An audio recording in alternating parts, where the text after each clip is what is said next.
Welcome to Basic Brewing Video. I'm James Spencer. Steve! Oh, he's in person! It's Steve Wilkes in person! Howdy-ho, neighbor. Welcome back! Thank you. Now scoot over a little bit. It's been know so where long, my- so you're crowding me a little bit. There we go. Where's my mark? Welcome back. Yeah, it's nice to be back. We're both fully vaccinated. Yes. And so he is more the vogue. Yeah. But that's our new sign. We say we're fully vaccinated, so we're ready to go. Yeah. We're ready to talk about beer. We're ready to drink about beer. Yeah. And today we're going to talk about fruit purees, which I have a hard time saying. Fruit.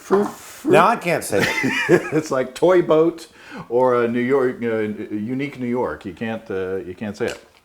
So this is a really super easy brew day, and it came out of. I talked to Chris Hodge of the Oregon Fruit Company, and they sent us 4 cans and various flavors of this stuff. So you'll see it more in the future. So this, in your homebrew store, and you have been selling what they call Vintner's Harvest, right? Right.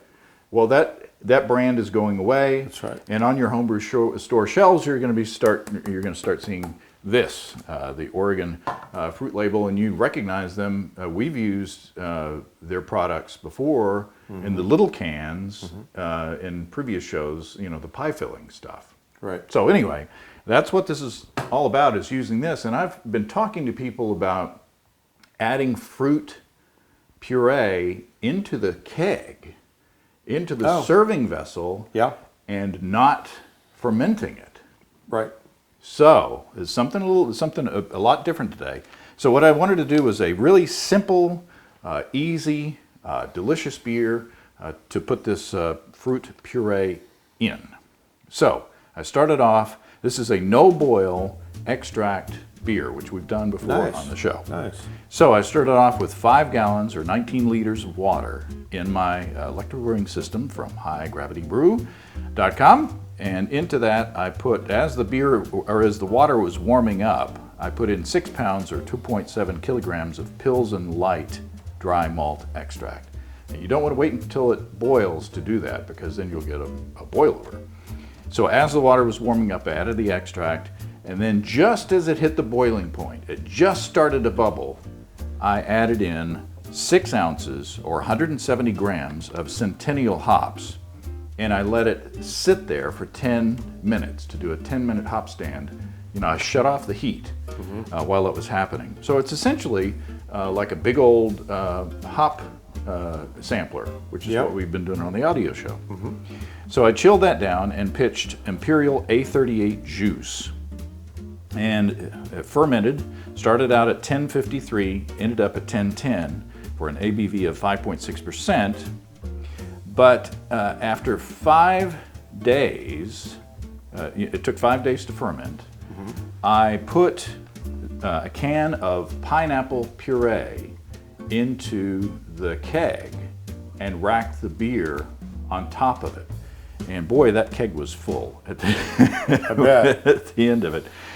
So this is a 3 pound or 3 pound 1 ounce or 1.39 kilogram can of this stuff.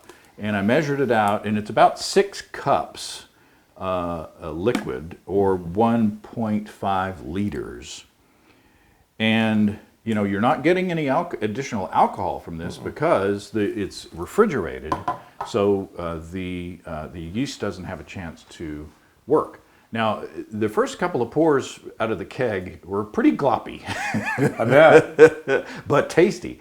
So now this is bottled on the 14th, and this is so 10 days after.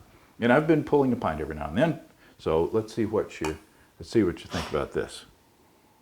As the dog coughs in the background.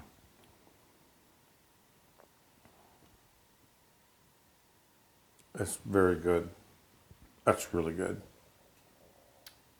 That's really good. Well, we'll see you next time. The beer itself, the initial beer itself, with all those Centennial Wow. hops, with the hop stand, Yeah. was juicy in Yeah. itself. And then you put this, the imperial juice, which is the NEIPA yeast, and then you put the actual fruit in there. It's that's as good a fruit beer as I think I've ever had. I mean, it's just really, really good. Wow. I'm not surprised. I don't know. I don't really know what to say about it. I mean, it's just that pineapple just comes through like a freight train. Mm-hmm. And then, I mean, you know, DME or Pilsner malt and Centennial, what's not to like? Right. You know, and everything, the way that you made the beer kept every volatile goodie as much as could be kept. Mm-hmm. You know, I'm not very articulate with that, but you, I get it. But you kept all that. You didn't boil anything away. You didn't hide anything. Mm-hmm. The fermentation was clean. Everything about the beer is the way it should be, and I'm getting all of it. Mm-hmm. So it's terrific. Wow. It's terrific. I've been excited for you to try it because I figured that you would like it. Now, it's a kind of a divisive beer. I've shared it with a few people, including Susan, my wife, and she said that it was a little too tart for her. Now, I don't know if it's not for mellowed me. over time, but I think that the tartness from that fresh pineapple pairs well with the bitterness and the tropical fruit flavor from the Centennial. The kind of pineapple you get pineapple from, they say Centennial is essentially super Cascade. Right. So I think it all pairs well together. I think it's terrific. And what a terrific technique. If you don't keg, I guess you just do that in a secondary. Well, but then it ferments. Right. So yeah, this is unless you somehow stabilize your yeast, you don't want to put this in a bottle because Good point. unless you could guarantee that it was going to be kept cold, because this is a recipe it's a recipe for bottle bombs. Right. You're going to lose that. Yeah, exactly. Good point. Yeah. Okay. Yeah. Yeah. So I mean, if you wanted to do a keg fill for a friend, like I was going to do for you before you got to come over, you just want to make sure that you keep it cold and drink it quickly. Because it's kind of like, remember the old root beer kits, where you used extract with sugar. Do I ever? And then put yeast in there and then bottled it. And you kind of gauged the bottles, and then as soon as they were carbonated, you shoved them all in the fridge. Otherwise, they were going to start blowing up. Yeah, I put some in my closet like that once. How'd that turn out? Not good. I think it's delicious. Now, one thing is that this pineapple puree was not fibrous or chunky. Mm-hmm. So far so good. It hasn't clogged up the dip tube. Right. There is a device called a floating dip tube that you could theoretically get. That you replace the rigid dip tube with a flexible one that has a floaty thing on the top that draws the beer from the top. But I don't know if you'd get the same flavor experience. So what I did was after I put the puree in the keg, I actually physically mixed it up.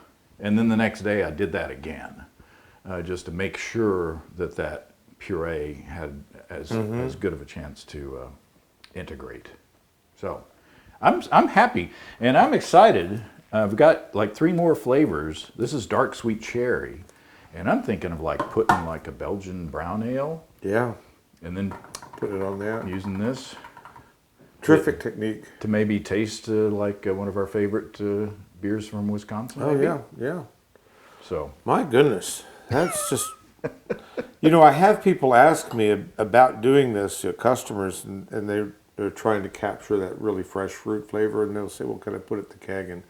And to be honest, I've just said yes, but I'm not sure about, the physicalness of it, clogging and right. how's that, what's that going to be like? But go for it, but I didn't personally have any experience with it. So now I do, thanks to you, and it's great. It's terrific. It makes me actually want to brew a beer and then bottle condition it, doing it in a secondary to get a comparison. Oh yeah, yeah. It would be interesting to see how it would compare. Yeah, actually ferment the fruit out and have that versus the fresh fruit. Yeah. And see how much gets lost. Gets lost or changes or Right. just because not everybody does keg, and how would you capture or try to capture this? This is quite remarkable to me. Yeah. It really is. It's Yeah. a great technique. And I'm happy with the mouthfeel. It's not gloppy. It's not a fruit smoothie. Although the first couple of pours were, they're quite delicious. But it was like a slurry. It was kind of a slushy thing. Right. But now, it's just like a normal beer. It just the punch of that tropical fruit, that pineapple, is just amazing. Well, another successful venture. And we're back. And we're back. Cheers to you. Cheers. And cheers to everybody out there. Be safe. Use fruit. Play with your fruit. Play with your fruit. Play with your pineapples. We'll see you next time. Happy brewing. Happy brewing. Come and visit us online. At basicbrewing.com, you can find archive lists of our audio and video podcasts on home brewing. You can also find our DVDs and our brewer's logbook, where you can track and log up to 50 batches of beer. If you're in Fayetteville, Arkansas, stop by Steve's Brew Shop or find him online at stevesbrewshop.com.